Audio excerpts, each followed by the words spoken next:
Welcome. My name is Ryan Grimm. I'm the Washington Bureau Chief for the Huffington Post.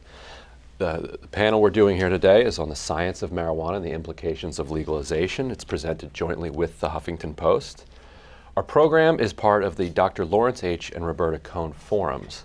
Now, Dr. Cohn passed away last year. However, we're pleased to welcome Roberta Cohn in the audience today. Thank you.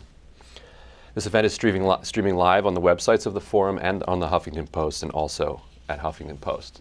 So our panelists, starting from my immediate right, Marie McCormick, who is let me get this correct, it's a long title, Professor of Maternal and Child Health, Harvard Chan School, and chair of the committee that published the recent landmark study, Health Effects of Cannabis and Cannabinoids, the Current State of Evidence and Recommendations for Research.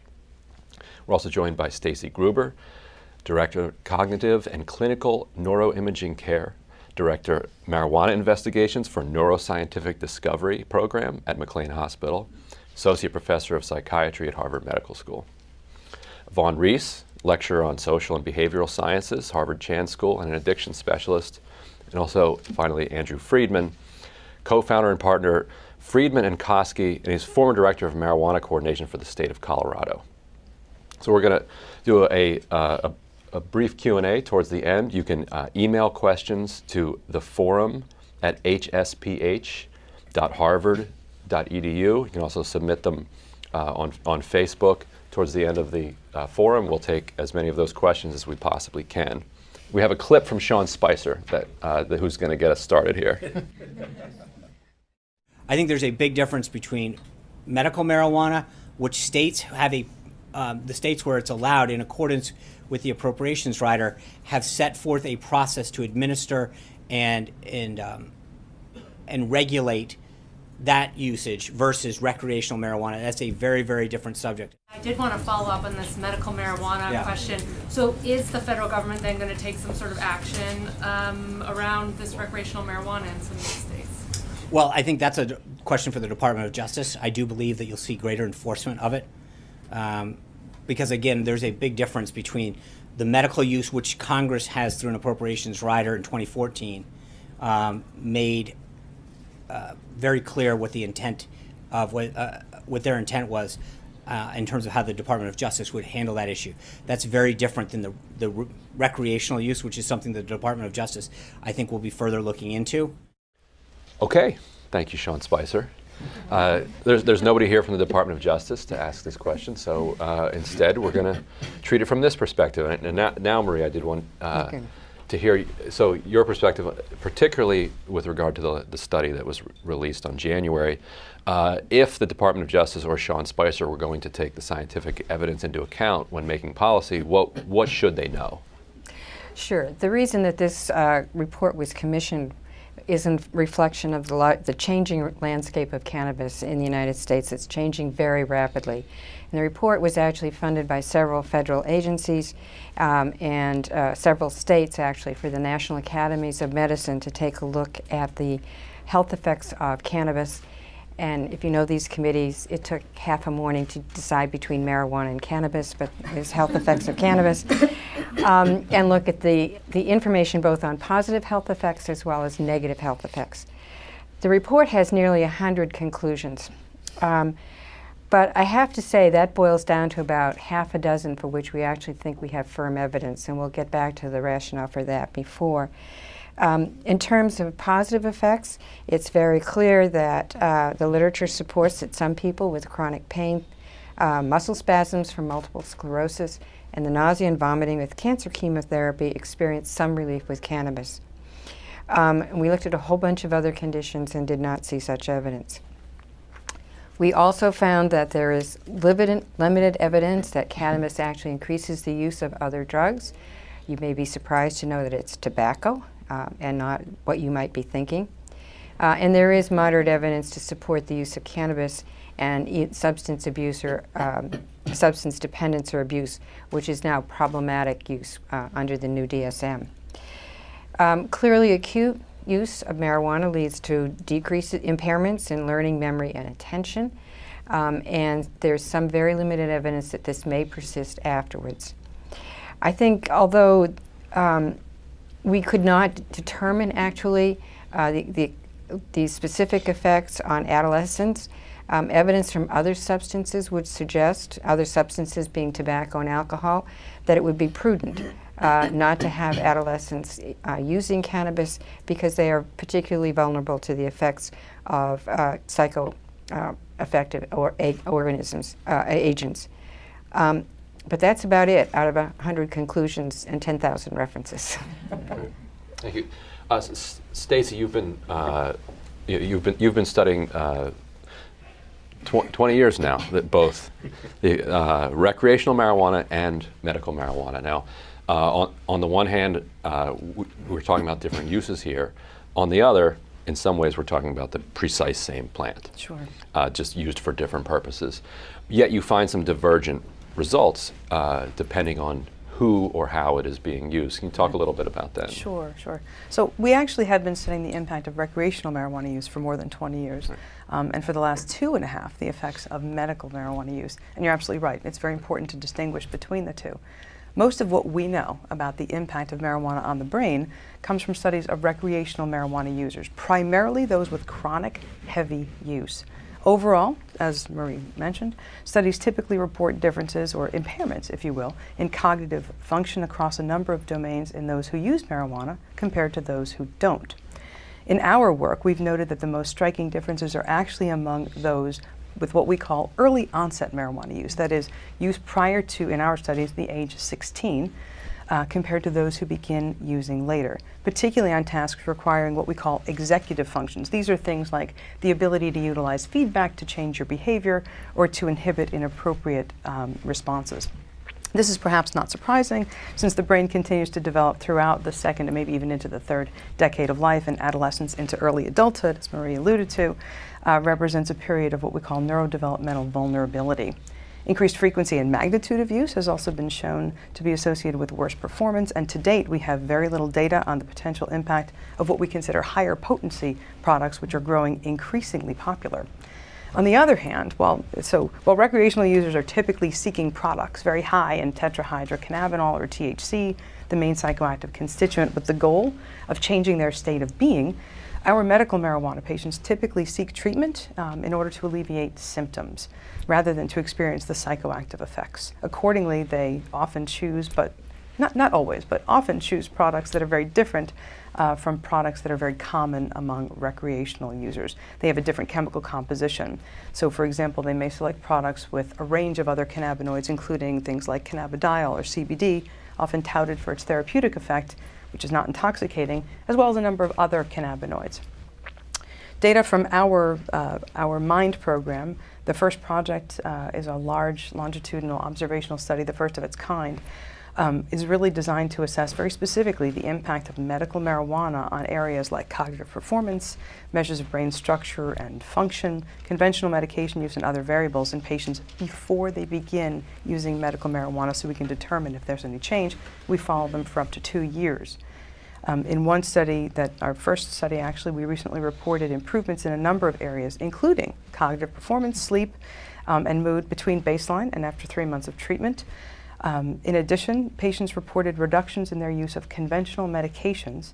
Very importantly, a 42% reduction in the use of opiates. This echoes what we've seen from states that have fully legalized medical marijuana, where the number of opiate-related prescriptions has decreased.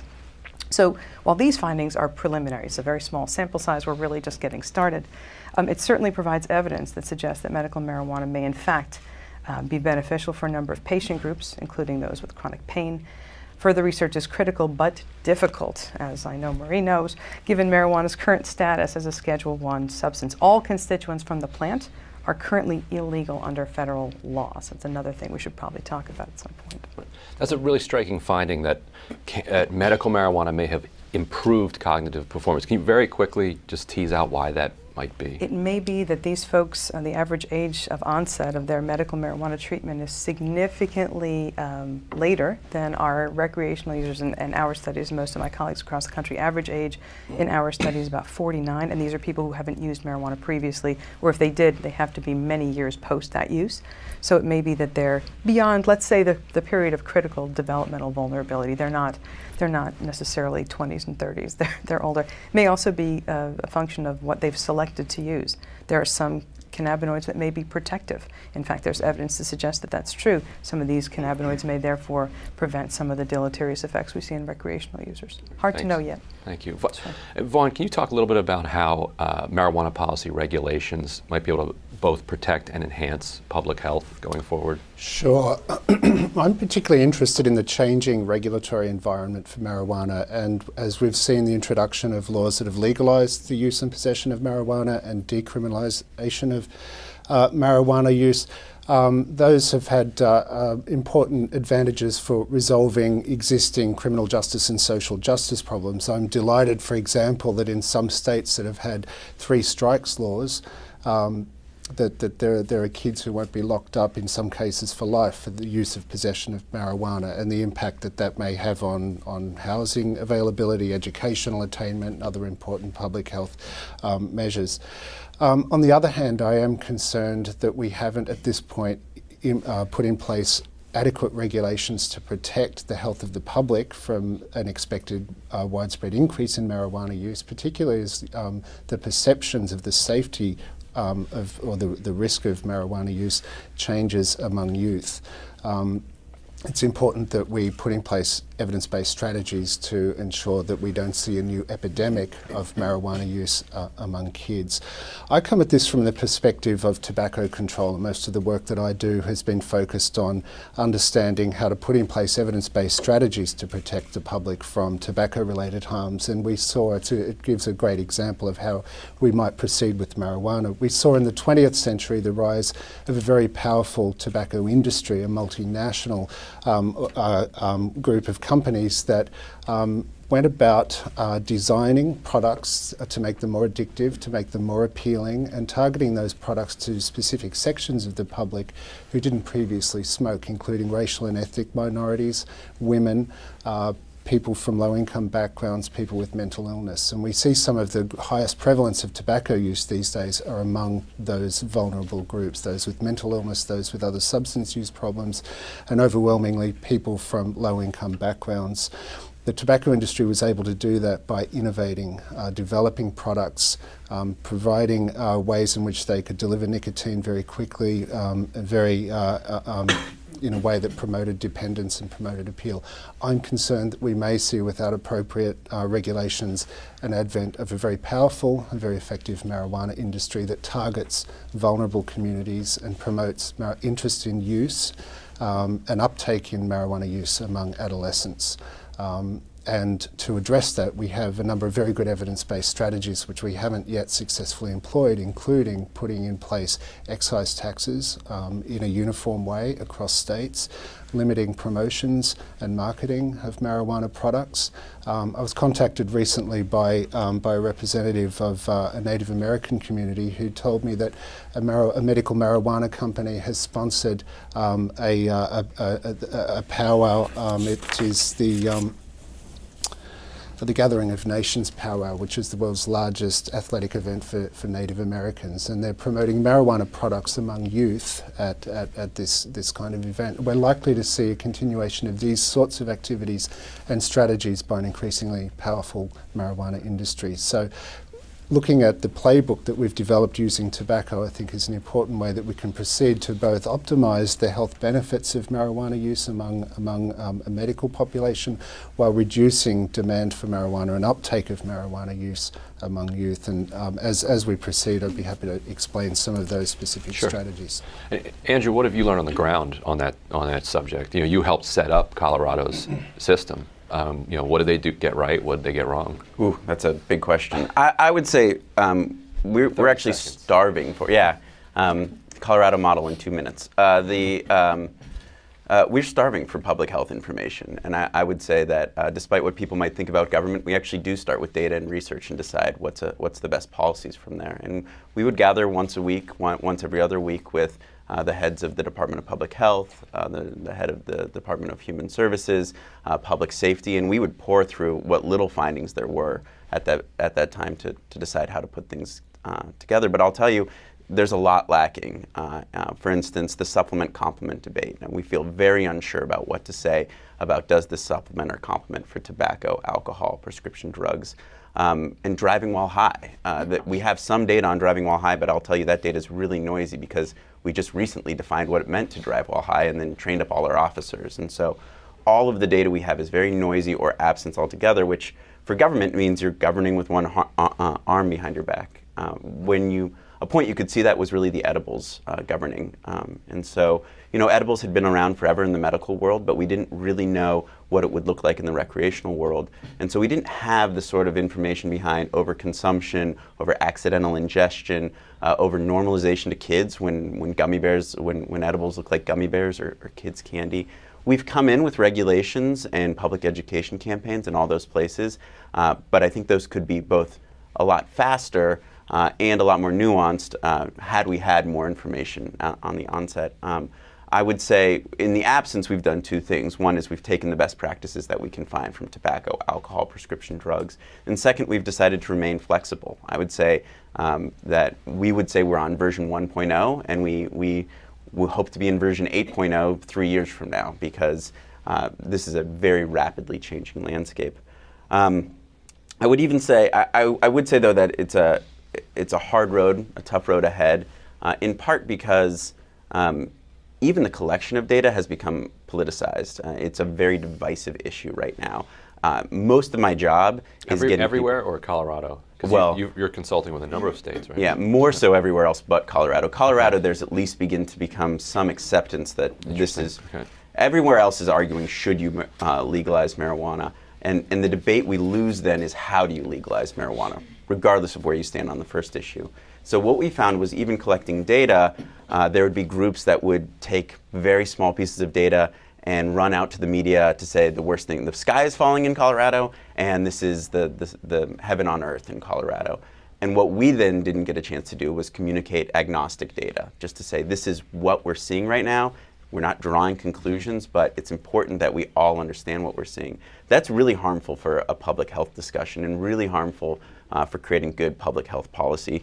I will end with just a little bit of optimism. I think that despite the federal roadblocks and the politicization of this issue, there is going to be great chance for short-term public health research, particularly because we do track every marijuana plant from seed to sale with the radio frequency identifier tag. So we know what's being sold where and in what amounts, at what frequency. And we can overlay that with driving while high data, school suspension data, a whole bunch of things that I hope in the near term will become great use for other states looking to legalize marijuana, medicinally or recreationally. Right. Now you ran a public awareness campaign, and we have a couple of clips from those. If we can play maybe two of those now. Remember when you made a baby? Check that. Remember when you had a baby? Amazing, right? But what's more amazing is everything you've taught your baby to eat, to walk, to talk, and pretty much everything else they know. That makes you amazing. And you're still teaching them every day. Only now, it gets harder. Now it's stuff like birds and bees and booze and weed, which is awkward and messy. But when hasn't it been? Remember diapers? So don't let awkward get in your way. Talk to your kids about marijuana so you can help them keep it from getting in their way. Get tools and tips at goodtoknowcolorado.com.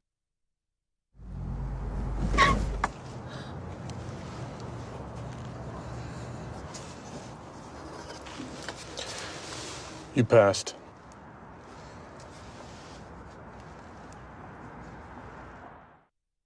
What do we know about how effective those were? Our initial data is pretty good at this, actually. From a broad scale, our public health surveys haven't shown a statistically significant change in youth consumption since we've legalized marijuana. I wouldn't say that we can pin those to the ads at all, but we do pre and post surveys of those ads, and those actually had pretty good outcomes. I'd also say that this was an evolution for us. Our first public health campaign for youth prevention looked a lot more like This Is Your Brain on Drugs. And it goes back to the politicization of this issue and the divisiveness. I feel like that was a campaign, and I was a part of that came out a lot from the reaction of what would feel good for an adult who's against marijuana to see on TV, and didn't come from actually talking to kids in focus groups and figuring out what works and really pre-testing it and post-testing it with the exact audience you want to go to and change methods. I hope that that's an evolution that carries on to other states, and that we actually get in competitions for who can run the best youth prevention campaigns. Those are the sorts of strategies that we've found have been very effective with tobacco. So it's good to see that states such as Colorado are picking up and proceeding with that. We've seen the effect of those sorts of media campaigns, as well as other strategies in reducing tobacco use nationally. I think it's worth recognising that among 12 to 17-year-olds, the prevalence of current marijuana use is running at about twice that of tobacco. That is, about twice as many kids have used marijuana in the United States in the past 30 days as have used tobacco.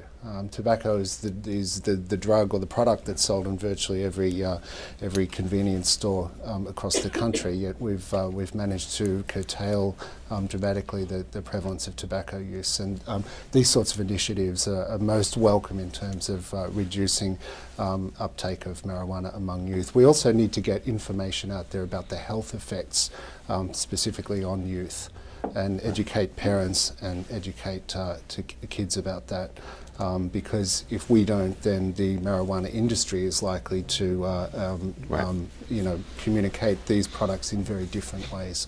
Andrew, if you could, I wanted you to pick up on something that Stacey mentioned a little bit ago, where she said that some 40+% of people in a small sample that she had overseen were able to reduce opiate consumption by substituting medical marijuana for pain. Have you seen any effect on the opioid epidemic in Colorado or elsewhere where marijuana has been legalized? Well, I've read the research papers that show that states with legalized medical marijuana have seen an opioid decrease. We are watching closely what's happened since recreational came online. We have not seen a sharp decrease. I think correlation versus causation here is pretty tricky, so I would give it more time. And I do think that's a delayed effect, right? That it could take up to 5 years for that to show up in your data, if not longer. But we did see some effect from the medical side when that really turned broadly available back in 2010. Stacey, I was just going to say that the literature, however, does not support the use of cannabis to treat opioid dependence. So you can't use it to make that better. Whether there's some substitution in terms of what medication people are using for pain is one thing, but we did not find any evidence that it actually is useful in terms of getting people off opiates. You did find evidence that it was useful for pain reduction. Is that absolutely. Right? Yes. Can you talk a little bit about that? Well, basically, the element there was that it was found that cannabis, but I have to say this isn't, for the most part, not smoking cannabis. This is the other things that Stacey were talking about. Marinol does reduce symptoms in people with chronic pain. So it can be useful in that regard. And although it was not available when we ended our data collection, which was August of last year, there are some emerging effects that it's also useful in reducing some forms of very severe child seizure disorders. Mm-hmm. So I think that the data are accumulating on some of its therapeutic uses. Right, and any suggestions you can draw from what you found? I mean, if it is the case that one of the things that it can be useful for is pain, then it does seem like it would be able to substitute for a lot of people. Yeah, long-term opiate use. Absolutely. I think, again, the report is so helpful and it gives us a place to start. We also have lots of folks who, give us a fair amount of anecdotal data, and it's so difficult to weed through it, right? Because no pun intended. But you have to weed through it because this is what they tell you. They tell you that they feel better after using these products, and in fact, they don't need opiates anymore. And people who had problems with opiate use, separate and apart from pain treatment, often utilize some kind of step-down programs. We may not have any data on it yet at all, which is what the report is telling us.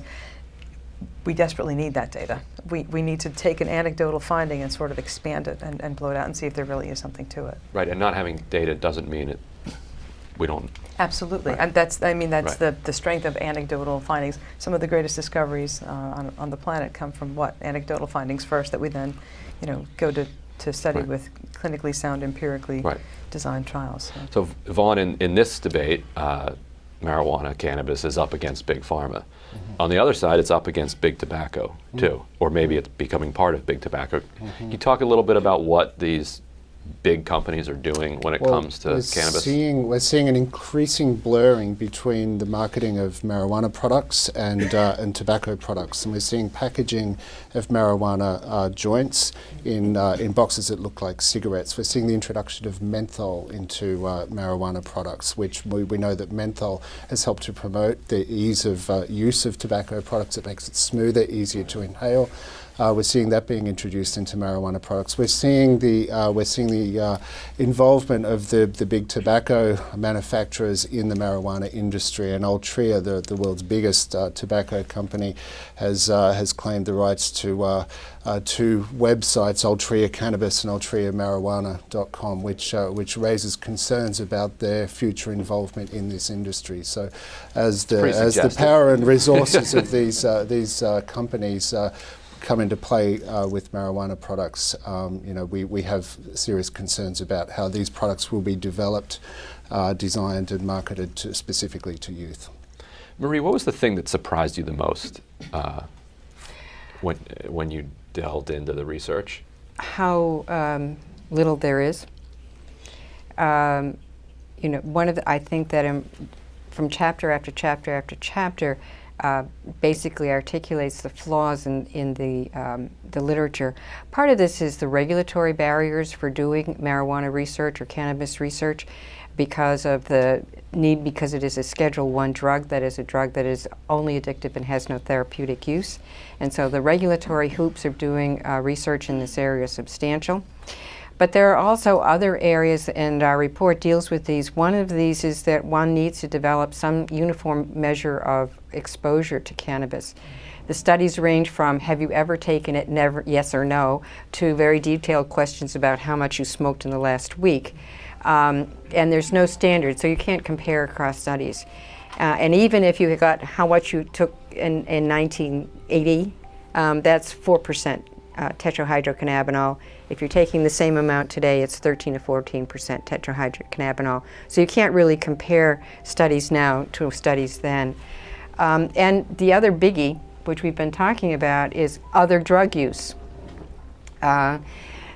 Most of these studies really can't tease out cannabis separately from tobacco and other kinds of drugs that people are taking. So we actually recommended that there needs to develop a really comprehensive science agenda for studying the short-term and long-term effects of cannabis, that we need to have the feds sit down and and decide how we're going to measure this, particularly in the absence of any significant blood or biomarkers, that we have to improve surveillance, and that means not only in the states that are doing it, but also putting these questions into national health interview surveys so we know what's happening across in representative populations. And finally, they really need to take a look at the research barriers to studying this, and particularly whether it's still reasonable to consider this a Schedule I drug. Right. I want to open it up in a second to questions, but Andrew, go ahead, and then I want to also ask you how people around at the state level are handling the posture of this administration, which isn't actually as clear as what Sean Spicer said. He said they're going to be very aggressive about this, but actually the Obama administration said the exact same thing while they were not doing that, and while they were issuing memos that were contradicting. They would say it's still illegal federally, but X. So how are people handling this bizarre kind of conflict?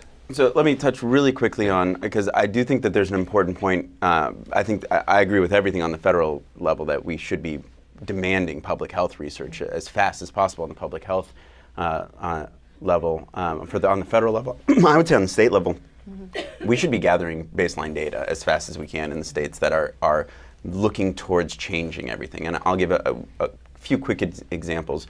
I mentioned before, driving while high is very noisy data right now, and that's because we tend to use marijuana money to enforce driving while high, which creates a huge observation bias when you come in. I would really like to do some great county-specific driving while high research before legalization so that we can have a better idea of how legalization affects it. On the Trump question, it feels like we're building castles on sand, and that's really difficult when you're talking about good government. It is not dissimilar to the year before the legalization of marijuana in Colorado, where we really didn't know where Obama was going to come down. But then once they came down, they actually stayed at that position. And that's kind of the most we can ask for right now is we don't believe our regulators are committing a crime the way we read the Supremacy Clause. Do you, Trump administration? Because that would be a big deal for us. And we need to know that. We need to know that urgently because these are good people who are doing government work. They're not distributing marijuana. They're enforcing public health and public safety regulations. And banks that are keeping money off the street and providing some level of additional regulatory oversight.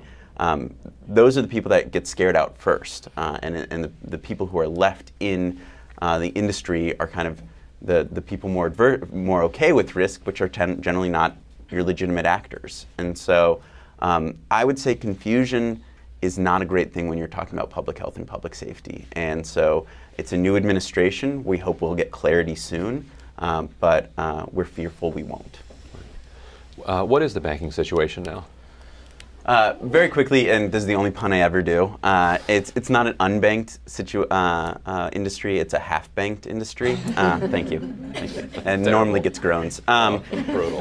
Or I say it's like an edibles joke, you'll get it in 2 hours. And so what we have found is that people have gone through rigorous compliance methods with. There actually is guidance on how to bank this. It just requires you to know your customer like you've never known your customer before. And we've had third-party compliance companies that have come up and are able to do that with complex analytical systems. And that has led to, I think we're well banked in Colorado at this point. And Stacy, when it comes to data, at the same time, what's it been like to try to collect it and do research without access to the actual thing that you're trying to study? So there is access. Right now, the only source that you can use to actually do studies where you're going to administer cannabis or a cannabinoid-based product, any marijuana, comes from NIDA. It's all grown at Ole Miss.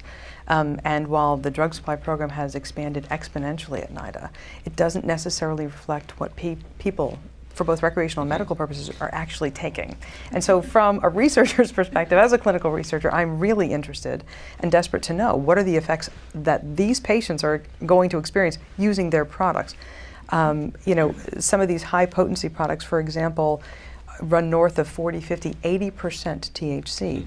Is it likely that we're going to see the same effects from recreational use of these, what we call concentrates, dabs, shatter, wax, butter, versus old conventional flower products that used to be 4 or 5%, now about 12 to 13%? Maybe not.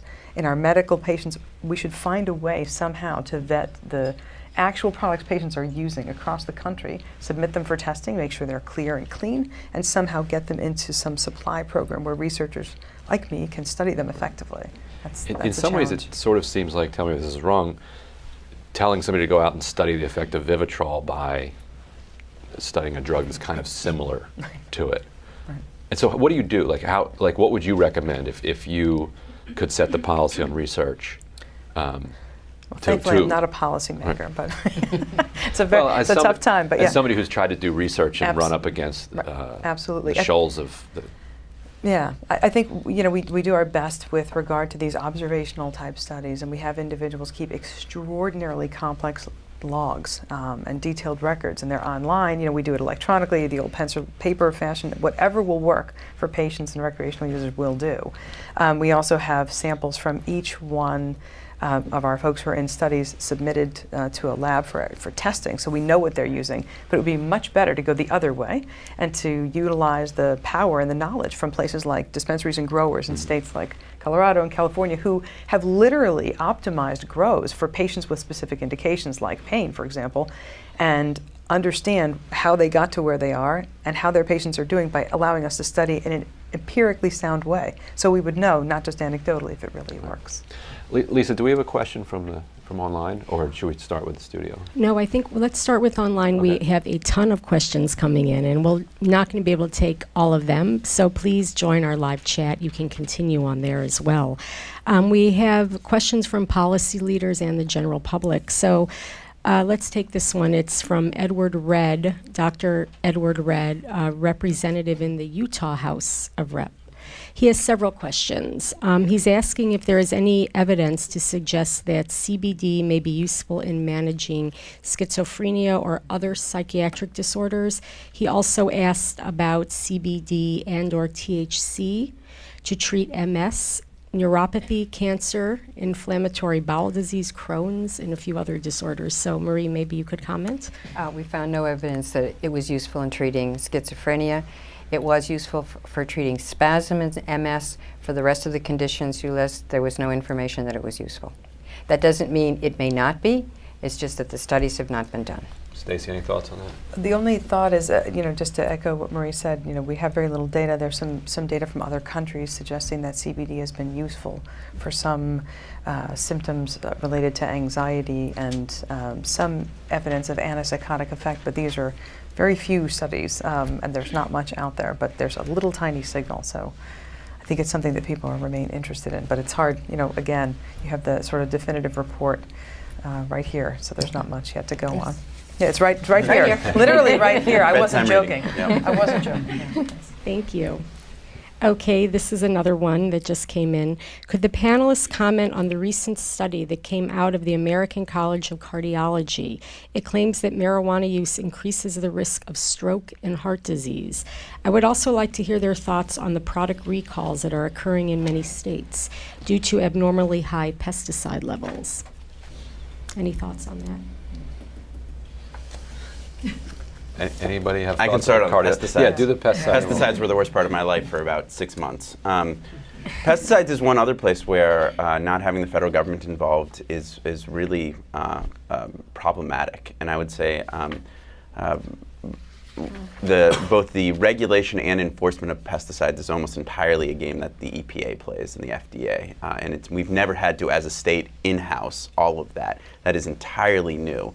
And it's something we decided to do for marijuana because people were using it. And surprisingly, no other state had done that, even with medical marijuana up and running. We ended up taking, pesticides kind of have to be innocent until guilty until proven innocent, because there's tens of thousands of them. And so we ended up taking a very stringent line and only approving about 25 pesticides that really look more like oils and soaps much more often than chemicals. What we ended up seeing was a lot of people had grows that due to their economics, they had to use pesticides in order to stay afloat. And so we did find a lot of people, particularly with Eagle 20 on their marijuana, and there's very little about what Eagle 20 does, but there is some evidence that it cleaves off hydrogen cyanide when heated to over 400 degrees, and so we thought it best not to give it to consumers. And so a lot of marijuana did go on hold. I will tell you, the stuff we find and seize from illegal home grows have really bad pesticides on them, and so it might be one of the best things that comes out of regulating is to actually look at how are we growing this marijuana, and can it be a cleaner product? Great, thank you. In terms of the association with heart attack, stroke, and diabetes, the evidence is extremely limited. The strongest evidence we found is that acutely cannabis may trigger a heart attack, but chronic use is not associated with cardiovascular disease. And the evidence with respect to stroke and diabetes is extremely limited. By that, it means we couldn't find very much. Great, thank you, thank you. I'll take one more from online, and then we can take some from our audience here. Let's see, this is from Karen Fisher. Since the marijuana plant approved for research by NIDA has such a low THC content, is it safe to say we have no idea about the short and long-term effects on teens about use once a week, or more of higher THC content plants and concentrates? How are we going to discover these effects? It's a great question. And actually, so just to be clear, it's not that NIDA has only low potency strains available. Again, they've expanded their portfolio exponentially over the last several years, and I think they now have strains that go up to about 14%. Many states, of course, on average, exceed 14%, including many of our folks that come through our lab at about 16, 18%, but this is Massachusetts. Colorado is about 18 as well. So it's a great question. I think what we know about the effects of marijuana or cannabis on the brain, especially in early onset folks, kids who are using during adolescence, comes without much information about the effect of specific potency, right, or specific strains, because in fact, I'm not aware of studies that are actually administering NIDA-based product to adolescents. We don't do that. We just don't. But the other part of the question, which is actually a really, really good one, has to do with infrequent use. As I mentioned, most of what we know about the effects of marijuana on the brain come from studies of fairly regular, chronic, consistent users, although again, the definitions, the metrics, are not particularly well described. So one study group's definition of regular use or consistent use may be very different from another. Casual could be once a month or 2 to 3 times a week, depending on the study group. So we certainly need more data. I would add with understanding marijuana products, we need to look at the way the marijuana industry is innovating its products, and we've learnt, through many years with tobacco that certain additives can increase the temperature of the burn of the coal at the end of the product, which changes the particles that are delivered to the consumer, and that may allow deeper penetration into the lung, more rapid uptake of THC. There are additives that make the smoke easier to consume. There are many ways in which the product can be innovated, so it's not just an issue of potency, but a question of the pharmacokinetics of THC and how THC can be better delivered to a consumer to increase the addictive potential of the product while making it more appealing to kids. The other thing is that some of those concentrates are literally created by using things like hexane and butane, which of course are not things that we want to introduce. Some are solventless, but in order to get those really high potency products, there's a method that's used that introduces these other chemicals. So that's another important consideration. Thank you for addressing that, because we had another question on that as well. So, do we want to take an audience question? And if there are none, we could go back to online. I think we have one right back here. I actually have 2 quick questions. One, is there any studies on comparison of different ratio of CBD and THC in a product? And the second question is for Stacy. You mentioned that some cognitive behavior gets improved. I was wondering what type of cognitive behavior? So, want to take it? Want me to take it? Up to you. There are some studies, very recent studies, that have looked at the effect of THC-based products and products with higher CBD. Again, these are sort of lab-based studies to determine whether or not there's an increased psychoactivity with or without CBD on board. These are just starting to be published, actually. I'm only aware of one in the last couple of months, actually. So we're starting to get this data, and it does look as if the presence of CBD and likely other constituents on board sometimes mitigates the negative or less desirable effects of THC. Your second question? What type of cognitive enhancements did you see? In our study, again, a pilot study, now we have more subjects, thankfully, but when we went to publication, it was a very small sample who had completed visit 1 and visit 2 after 3 months of treatment. We saw improvements in executive function, so the ability to do these complex tasks faster, but without an accuracy trade-off, so they were doing just as well. So that was very encouraging to us. Something important to follow up for sure. Thank you. I think the comparison with other drugs is so instructive. I found the tobacco thing so fascinating. Could you make a comparison with alcohol in terms of physiological effects, good and bad, and the sort of cultural, legal framework of the whole question? In terms of the health effects of marijuana compared with alcohol? Health effects, yes. I think, I'll speak very generally to that point, but I think this is instructive. Again, I'm more interested in adolescent use. The earlier the age of initiation and development of symptoms of dependence, the worse the outcomes in terms of severity of dependence, difficulty quitting, and other life problems associated with use. Those patterns are similar for marijuana as they are with alcohol. Alcohol, as we know, can undermine educational attainment. It can undermine cognitive performance. It is associated with increased risk of injury and many other high-risk behaviours among adolescents. To some extent, some of those patterns may be true with marijuana, particularly undermining educational attainment and impact on cognitive performance. So, we see similar patterns there. We also see that a very powerful alcohol industry have targeted their products to youth, and so we've seen this play out in previous years, and we need to have, as I keep saying, regulations to ensure that we can protect youth from these same outcomes with marijuana. I think the comparisons are somewhat difficult. In the presentation we had from the National Transportation Safety Board and their effects of alcohol versus cannabis on traffic accidents, it turns out with alcohol, people don't recognize they're impaired and therefore take risks. It turns out actually the people on cannabis realize they're impaired and slow down.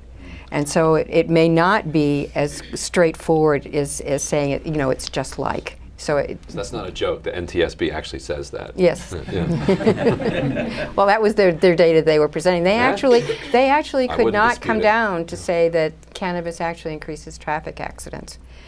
In part because, the other things that are going on. Young men using other substances are in the traffic accidents. So I would say that it's an important question in a different way, which is that regardless of how it actually lays on top as a framework from a public health point of view, from a political point of view, and from a messaging point of view, it is what the advocates are saying, is that it's safer than alcohol. It's the most common political framework with which to pass legalization. And it actually becomes a criminal justice argument over time, which is, in some ways makes sense, right? Why would you treat a marijuana user criminally different than how you would treat a marijuana user, particularly when the health data is so much worse for alcohol? In some ways, it becomes a silly argument over time, because sometimes they actually see marijuana itself as hey, you can't treat marijuana that way. Sure you can. I mean, we can be more restrictive with marijuana than we are with alcohol, in part because we've learned more from alcohol about how to do this better, and why would we make the same mistakes we made in alcohol with marijuana? But people attach the criminal justice element of treat marijuana like alcohol to actual marijuana itself. The second thing I would say is this is a place where we would love some more supplement-complement data. I think that we look in the DUID data, and what we're concerned about is, do people smoke and drink and drive? And we don't know enough about that, to be honest. What do we know? Well, this is where the data is very noisy, but we do know that for the most part, when we're pulling over drivers for driving while high, they also have another substance in their system. I think there's some evidence that's shown that in states that have I think legalised medical marijuana, that there's a lower proportion of drivers that are picked up with opioids on board.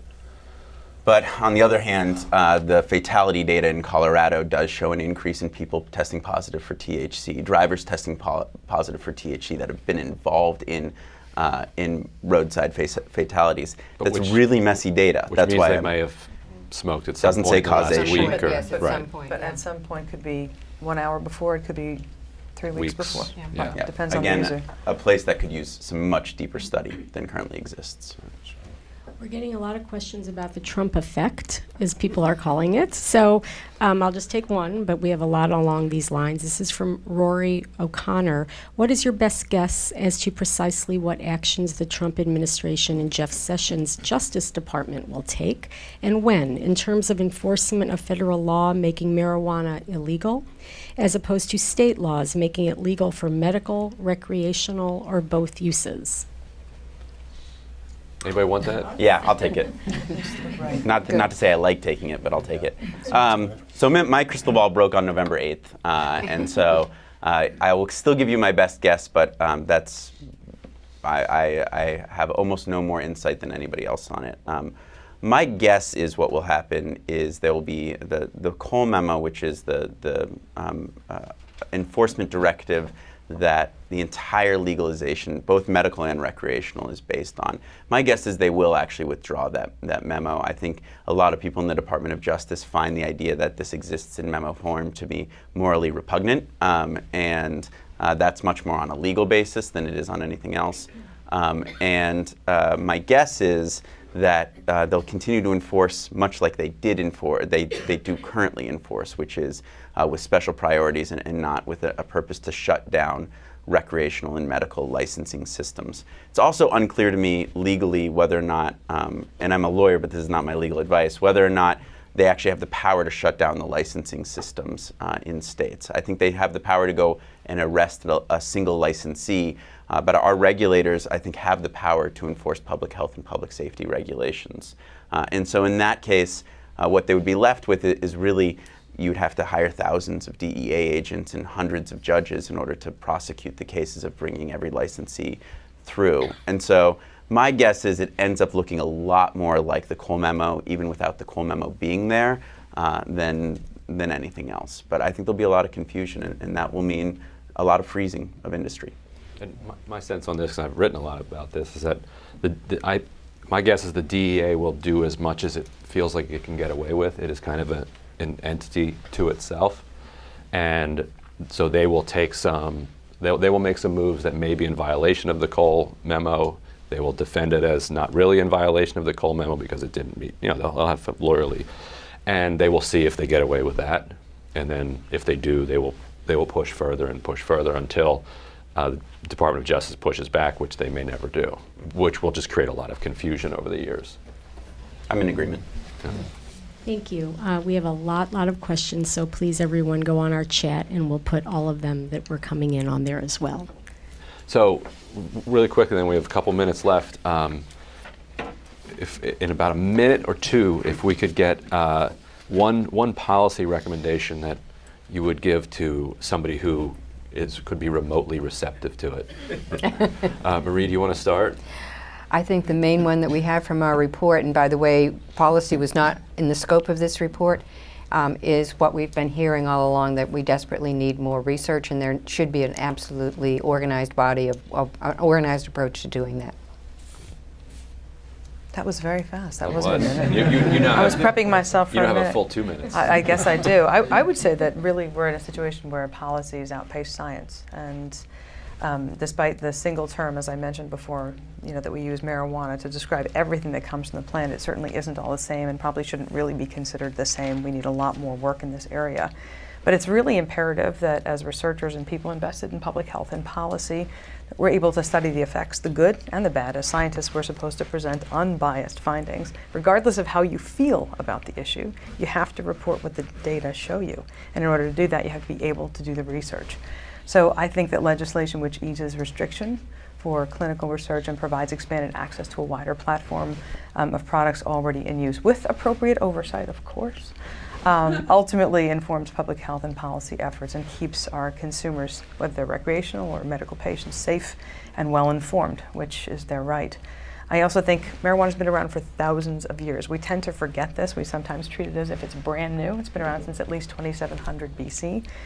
Used across the world by millions of people, not likely to necessarily be going anywhere despite its legal status. Regardless of where you go in the world, doesn't matter whether it's legal or illegal, people are using it. So our job, again, as scientists and policymakers and legislators, is really to find out the good, the bad, and the truth and help people make good, sound decisions so that they can take the best care of themselves possible. Vaughn?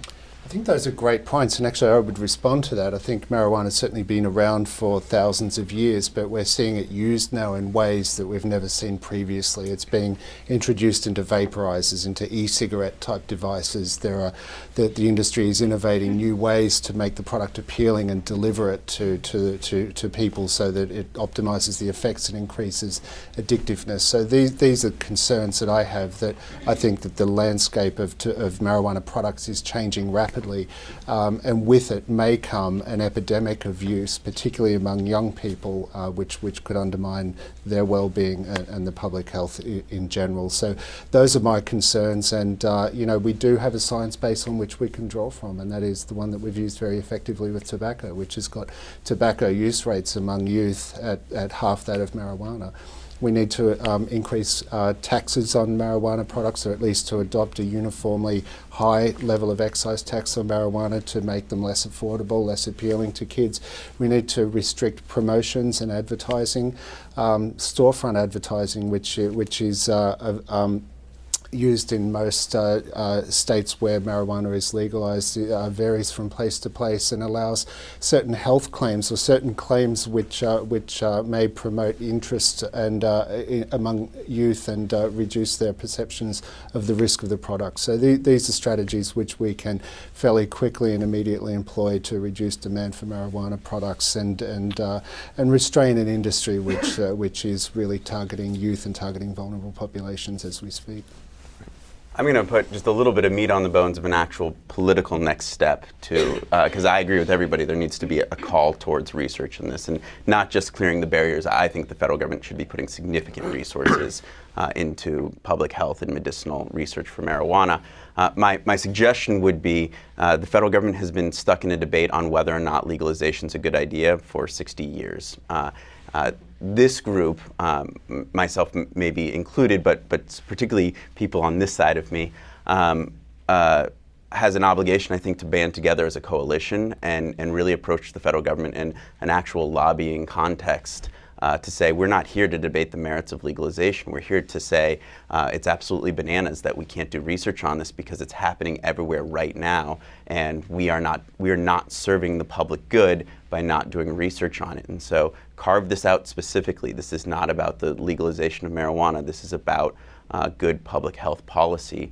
And I think until this group comes and has its own voice at the table and its own very specific lobbying policy, it's just going to be the same noise it's been before, which is pro-legalization versus anti-legalization.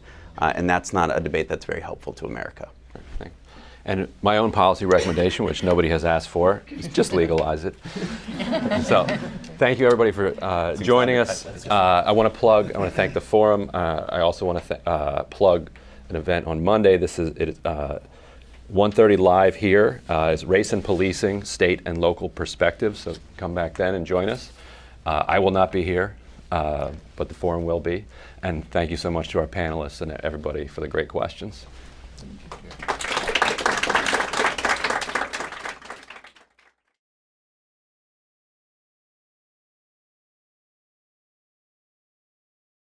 If you are interested in supporting this program and others like this from the Leadership Studio at the Harvard T.H. Chan School of Public Health, please call 617-432-1318 for further information.